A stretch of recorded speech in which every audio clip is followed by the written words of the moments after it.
Good morning. It's good to see you there. It is thin, but that's okay. Glad to be together. It's a scene out of the book Tom Sawyer. Mark Twain had written that Tom had gone to Sunday school. He was going that morning to go to Bible class and go to worship with his Aunt Polly. After Sunday school, Tom and Sid, his brother, had gone to sit there and under the watchful eye of Aunt Polly. As he sat there,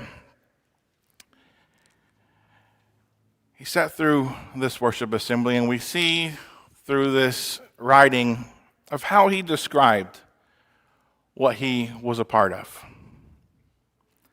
He says the announcements are made from a list that would stretch to the crack of doom. The prayer, he says, is generous in its details. In fact, Tom was so familiar with this prayer that he recognized and resented any additions or changes that was made to this prayer. He said the preacher's sermon drones on monotonously through an argument that is so prosy that many a head began to nod. Basically, Tom's bored.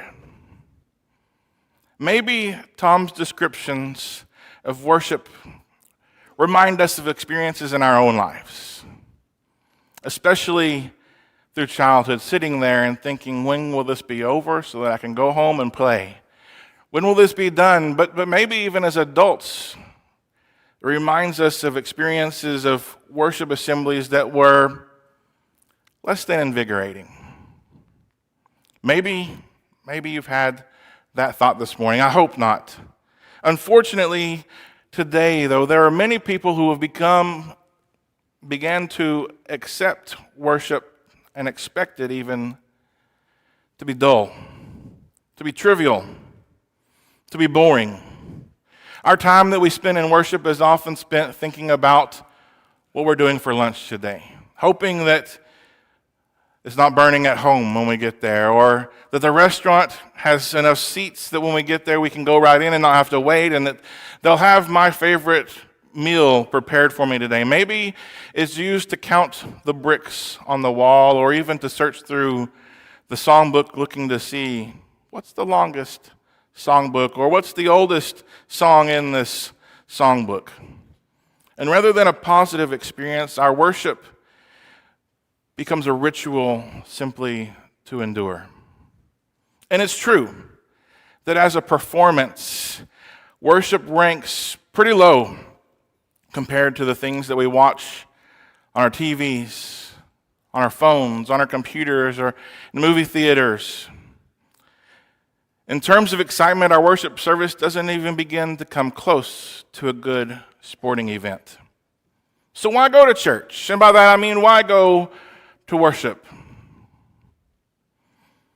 It's a question that wasn't often asked 30, 40 years ago.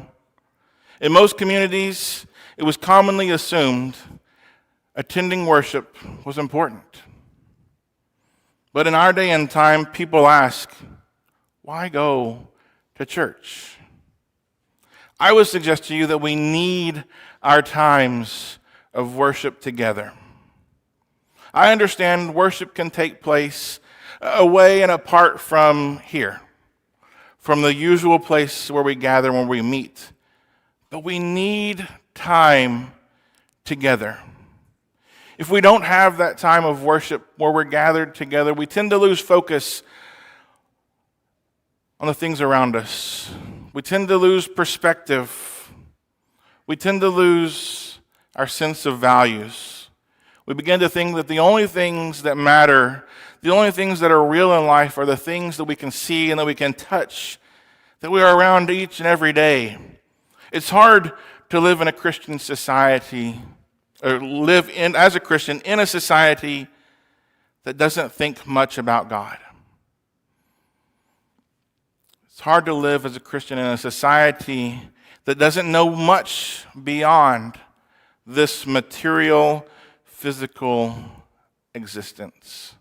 Sometime back, somebody shared a poem with me It was written by a man in India. And in this poem, it compares our lives to a narrow road. On the sides of this road are buildings that reach far up into the sky. And all it can see above it is this thin strip of blue. But it only sees this thin strip of blue for just a few minutes a day, because all through the day there are cars driving across, there's garbage blowing across, there's dust and dirt and all things that get in its way. There's the noise of the traffic and of the hustle and the bustle of life all around. And before long, this road ceases to even wonder about this strip of blue above. And it describes our own lives in a lot of ways. We're surrounded all day long by the things of this world. And we begin to accept those as the things that are real, and we begin to even question that thin strip of blue above. You see, but our worship is a time for us to be reminded of what's real, of what's important. I find it interesting that only the book of Hebrews, among all of the books of the New Testament, provides us with an answer. Why go to church? See, I think most likely the other books never really dealt with it because that wasn't a question to them. The problem with attending a worship gathering was never questioned. Early Christians knew they needed to be present in the frequent, often daily gatherings of the church. Daily. If the church gathered daily today, how many of us would make it daily? In Acts 2 and verse 46 and 47, it says that every day, they devoted themselves to meeting together in the temple. And they broke bread from house to house. They ate their food with joyful and sincere hearts, praising God and enjoying the favor of all the people. Every day, the Lord added to their number those who were being saved. Every day. Man. God's adding to their number every day. Can you imagine? Every day. By the time the book of Hebrews was written, some Christians had developed a habit. They were neglecting the assembly. And so in chapter 10, the Hebrew writer admonished them, "Let us hold on to the confession of our hope without wavering, since he who promised is faithful. And let us consider one another in order to provoke love and good works, not neglecting to gather together, as some are in the habit of doing, but encouraging each other, and all the more as you see the day approaching." We don't know why they were neglecting the assembly. Hebrews does tell us a little bit, though, about part of the problem that they were dealing with was a deep spiritual apathy. They just had grown tired of it. The Christian life is often a difficult life. They were tired. In chapter 12, verses 12 and 13, he says, "Therefore strengthen your tired hands and your weakened knees, and make straight paths for your feet, so that what is lame may not be dislocated, but healed instead." You see, they were in danger of drifting away. They looked back to Judaism with all of the rituals, the things that they saw and they could touch, and they missed those things. I think it's safe to say to some extent that they were bored. So, they quit. Their reasons for neglecting the assembly may have been very much like some of those today. Maybe they found the worship was just too simple and just too plain. And they looked down the street to see the group that was gathered to celebrate with this elaborate pagan rituals. They were more entertaining. They kept my attention better. It was just more fun. It felt better. Even looking back to Judaism to see the sacrifices that were made and the rituals that were just such a part of it, that the worship service now to them seemed so terribly unspectacular. To them, worship service consisted of singing some hymns, preaching the word, sharing the communion, giving of their means, praying. So they complained, nothing is happening. There's no excitement, and so I'm just going to stay home today. They were tired of the routine. It should break our hearts when people drop out. Dropping out of the church isn't like leaving some club.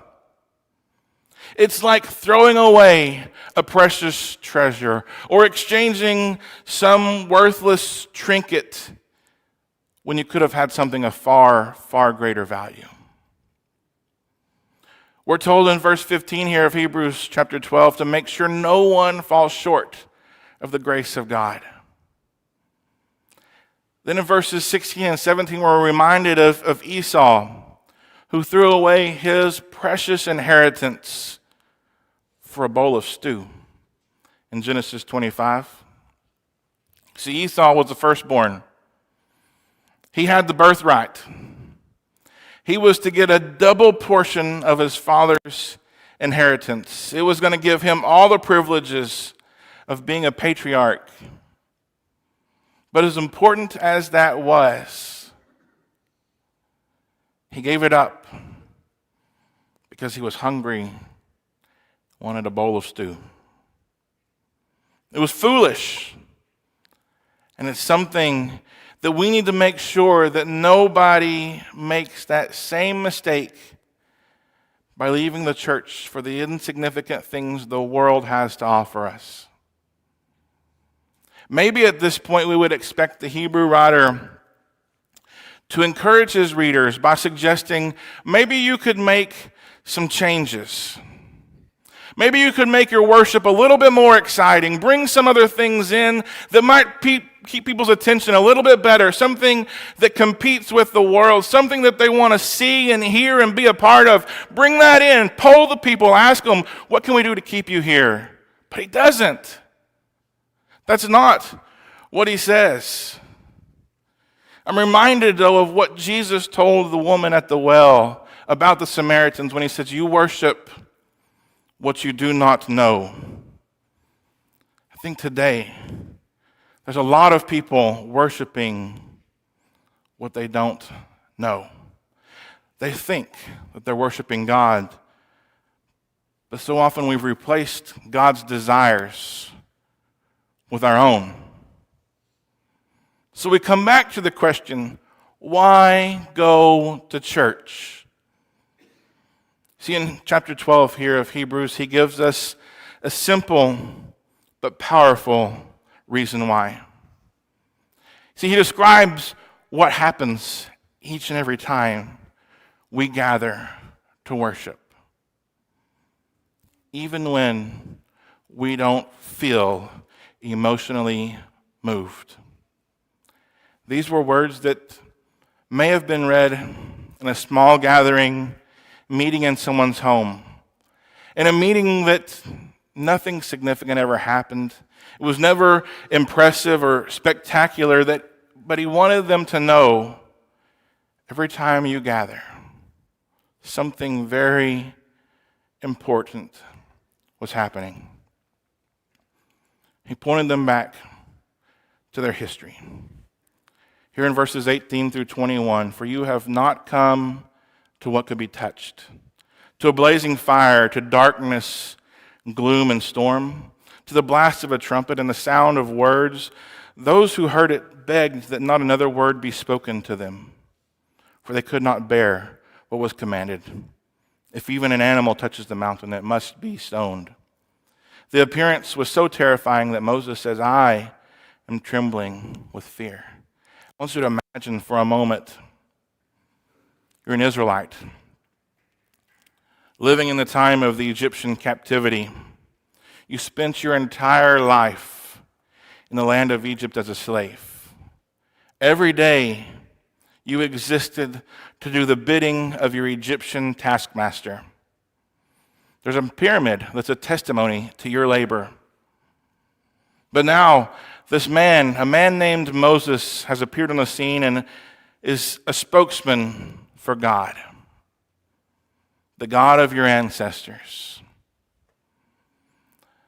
The power of this God named Jehovah, has humbled the mighty Egyptian empire. And now, for the first time in your life, you're free. You wake up and you're not worried about that Egyptian taskmaster.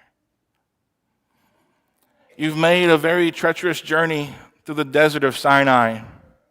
It's obvious that you're being led there by God himself. A pillar of cloud by day and a pillar of fire by night is leading you. Your life is spared at the Red Sea from the army of the Egyptians. You're spared from hunger and thirst by the intervention of God himself. And now you stand at the foot of the mountain where God first met Moses 40 years before. You finished your journey, but your joy of completing this long journey is short-lived,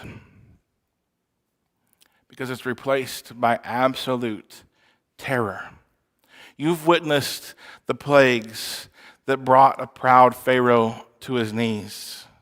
You've seen an army drowned in the sea, but you've never seen anything as terrible, as frightening, but as awesome as this.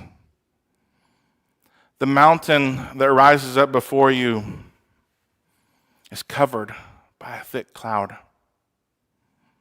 The darkness is repeatedly pierced by the flashing of lightning, and the silence shattered by the rumbling of thunder. The blast of a trumpet announces what you already know: God is on this mountain. You struggle to keep your balance because the ground beneath your feet is shaking. Your knees are already a little shaky to begin with. Moses disappears up into this cloud on the mountain, but then he returns to give you a warning: don't approach the mountain or you'll die. But let's be honest, you weren't about to approach that mountain to begin with. He didn't need to tell you to keep your distance. You're not about to take a chance and go near that terrible yet holy place.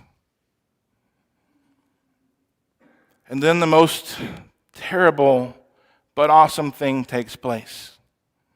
Through the cracking of the thunder, the flashing of the lightning, the rumbling of the earth, a voice is heard by all the people saying, I am the Lord your God who brought you out of the land of Egypt. Out of the land of slavery you shall have no other gods before me. God himself speaks from this mountain, giving you the 10 Commandments. The experience is so terrifying that you plead with Moses, go and speak with God on your behalf, because you're convinced if I hear that voice again, I will die. You see, that's what took place in Exodus chapter 19 and chapter 19 and chapter 20. Let me ask you, had you been there and witnessed that scene, would you have a different view of worship than you have today? If you had been at the base, at the foot of Mount Sinai, would you have wondered why it's important that we worship God?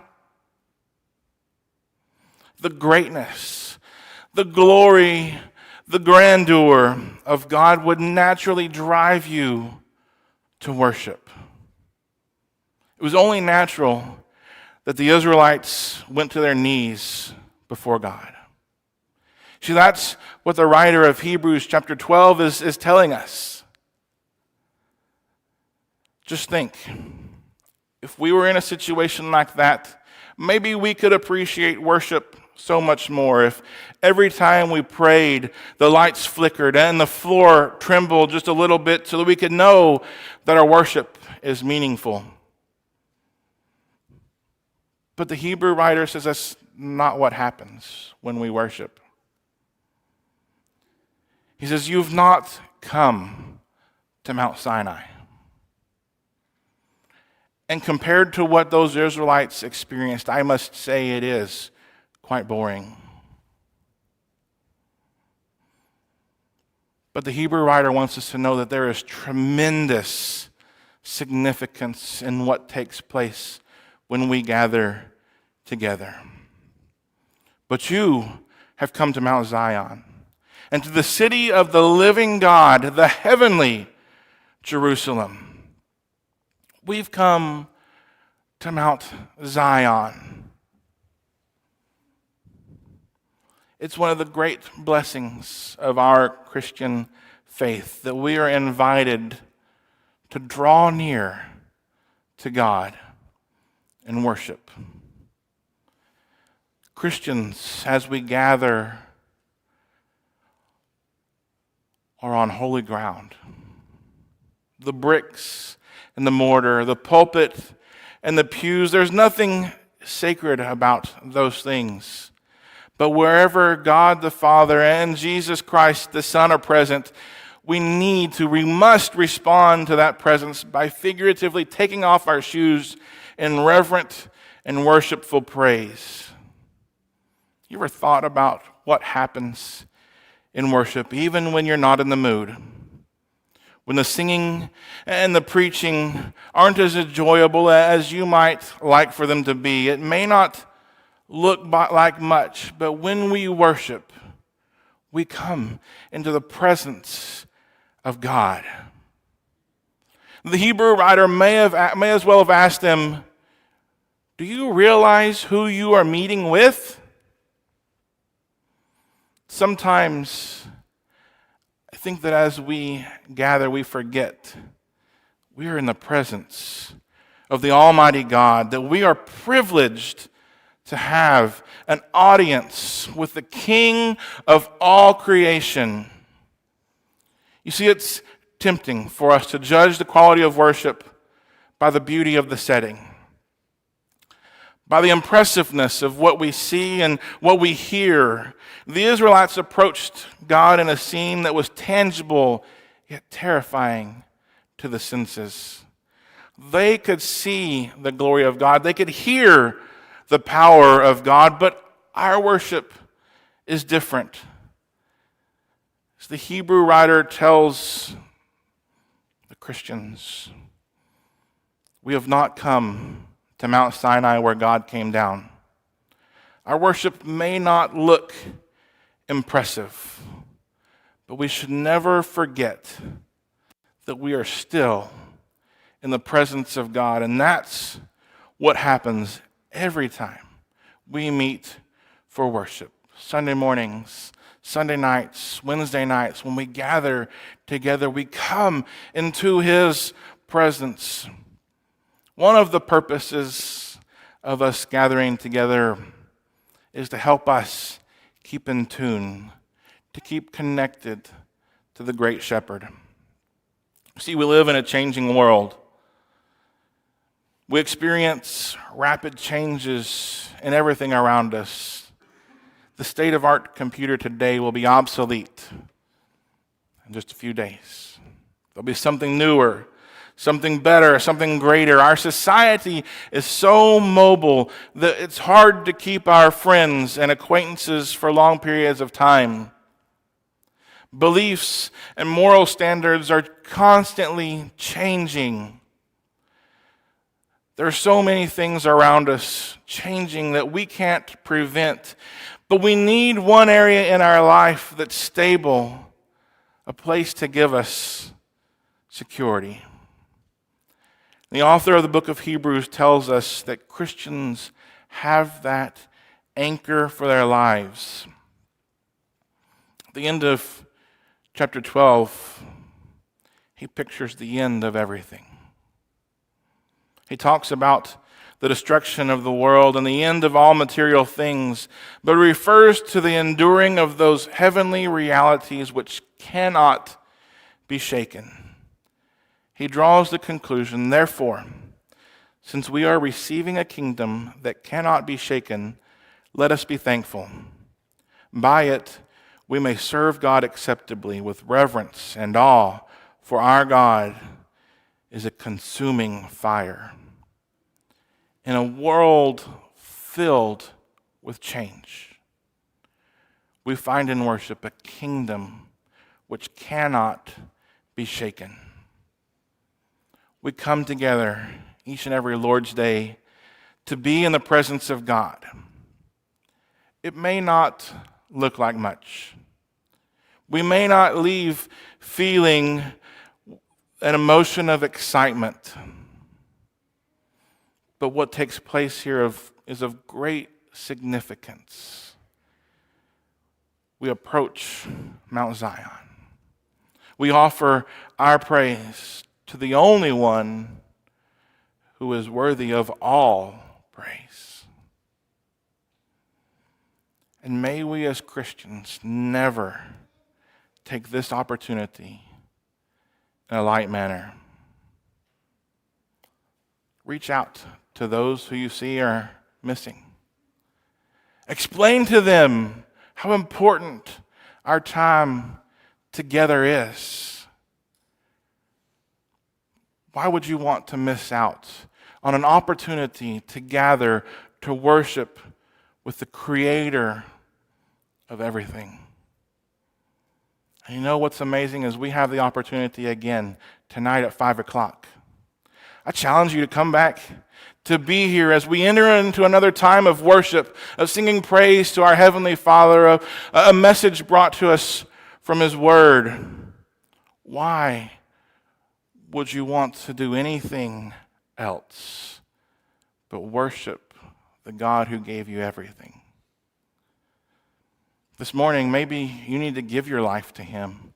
You've been keeping it for yourself. You've been living a worldly life, and you realize I'd have to turn my life over to Him, to allow Him to be the king of my life, to let Him rule. Maybe you've wandered away, and you need to come back home to re-surrender your life to Him, or you need the prayers of the congregation, whatever it might be. We offer that time this morning, right now, if you'll come while we stand and while we sing.